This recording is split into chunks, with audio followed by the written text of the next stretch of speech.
नमस्कार साथियों, मैं चंदन सिंह नेगी स्वागत करता हूं आप सभी का हमारे YouTube channel tour guide with Negi ji में। आपने चारधाम यात्रा के बारे में तो जरूर सुना होगा। ज़्यादातर लोग बद्रीनाथ, केदारनाथ, यमुनोत्री और गंगोत्री धामों में होने वाली यात्रा को ही चारधाम यात्रा मानते हैं। लेकिन भारत के वास्तविक चारधाम बद्रीनाथ, जगन्नाथपुरी, द्वारिका और रामेश्वरम हैं। और ये जो उत्तराखंड में बद्रीनाथ, केदारनाथ, गंगोत्री और यमुनोत्री की यात्रा होती है, इसको छोटी चार धाम यात्रा कहते हैं। जबकि वास्तव में भारत के जो चार धाम हैं वो भारत में चार अलग अलग दिशाओं में स्थापित हैं और ये सभी धाम भगवान विष्णु के धाम हैं। भारतीय धर्म ग्रंथों में उत्तराखंड में स्थित बद्रीनाथ, उड़ीसा में स्थित जगन्नाथपुरी, तमिलनाडु में स्थित रामेश्वरम धाम और गुजरात में स्थित द्वारिका धाम को चार धाम बताया गया है। ये सभी धाम भगवान विष्णु के अवतारों से संबंधित हैं। तो चलिए मैं आपको बताता हूँ एक एक करके इन भारत के चार धामों के बारे में। क्या है इनकी विशेषता और कहाँ पर ये मंदिर स्थित है। सबसे पहले बात करते हैं बद्रीनाथ धाम की। उत्तराखंड के हिमालय पर्वतों के बीच में स्थित बद्रीनाथ मंदिर हिंदुओं की आस्था का बहुत बड़ा केंद्र है। ये मंदिर उत्तराखंड में अलकनंदा नदी के किनारे पर बसा हुआ एक भव्य मंदिर है। ये मंदिर भगवान विष्णु को समर्पित है। इसके अलावा भारत के जो अन्य चार धाम हैं वो भी भगवान विष्णु को ही समर्पित हैं। ये जो आधुनिक बद्रीनाथ धाम मंदिर है, इसकी स्थापना 9वीं शताब्दी में आदि गुरु शंकराचार्य ने की थी।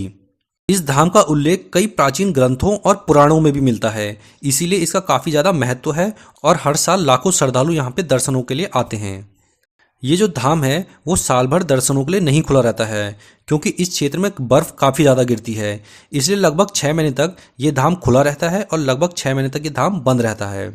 इस धाम के कपाट अप्रैल महीने के अंतिम सप्ताह तक खोल दिए जाते हैं और लगभग नवंबर के आखिरी सप्ताह तक बंद कर दिए जाते हैं। इसी दौरान यहाँ पर श्रद्धालु दर्शनों के लिए आते हैं। इसके बाद अगला धाम है जगन्नाथपुरी। भारत के उड़ीसा राज्य में स्थित जगन्नाथ मंदिर चार धामों में से एक है।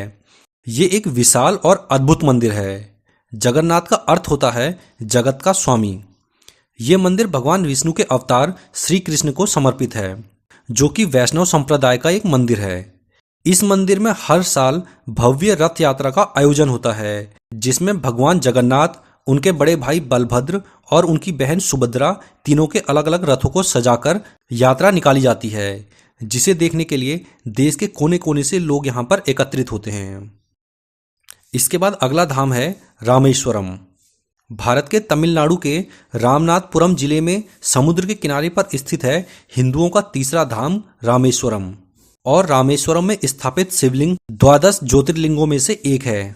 माना जाता है कि भारत के उत्तर में जो मान्यता केदारनाथ और काशी की है, दक्षिण भारत में वही मान्यता रामेश्वरम की है। मान्यता के अनुसार भगवान राम ने यहाँ रामेश्वरम शिवलिंग की स्थापना की थी। यहाँ पर भगवान राम ने लंका में चढ़ाई करने से पहले पत्थरों का पुल का निर्माण भी करवाया था। बाद में राम ने विभीषण के अनुरोध पर धनुषकोट नामक स्थान पर इस पुल को तोड़ दिया था। इसके बाद भारत का चौथा धाम है द्वारिका। गुजरात राज्य में समुद्र के किनारे पर स्थित है द्वारका धाम। मान्यता है कि द्वारिका को श्री कृष्ण ने बसाया था और मथुरा से यदुवंशियों को लाकर इस संपन्न नगर को उनकी राजधानी बनाया था। कहते हैं कि द्वारिका समुद्र में समा गई थी, लेकिन उसके अवशेष के रूप में आज बेट द्वारिका और गोमती द्वारिका नाम के 2 स्थान हैं। द्वारिका के दक्षिण में एक लंबा सा तालाब है जिसे गोमती तालाब कहते हैं। इसके नाम पर ही द्वारिका को गोमती द्वारिका कहते हैं। तो ये हैं भारत के चार धाम। और जो उत्तराखंड में चार धाम यात्रा होती है वो छोटी चार धाम यात्रा होती है, जबकि जो चार धाम होते हैं वो भगवान विष्णु से संबंधित मंदिर हैं। जबकि जो उत्तराखंड में छोटी चार धाम यात्रा होती है उसमें बद्रीनाथ भगवान विष्णु से संबंधित है, केदारनाथ भगवान शिव से संबंधित है, यमुनोत्री माँ यमुना से संबंधित है और गंगोत्री माँ गंगा से संबंधित है। तो कई लोगों को ये भ्रम रहता है कि जो चार धाम यात्रा उत्तराखंड में होती है इसी को चार धाम यात्रा कहते हैं, जबकि ऐसा नहीं है।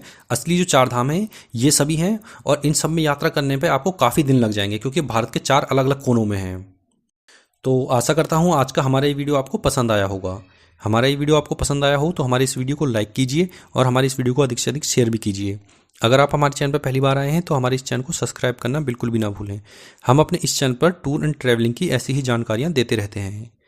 इसके बाद हम मिलेंगे अपने नेक्स्ट वीडियो में। तब तक के लिए धन्यवाद। जय हिंद।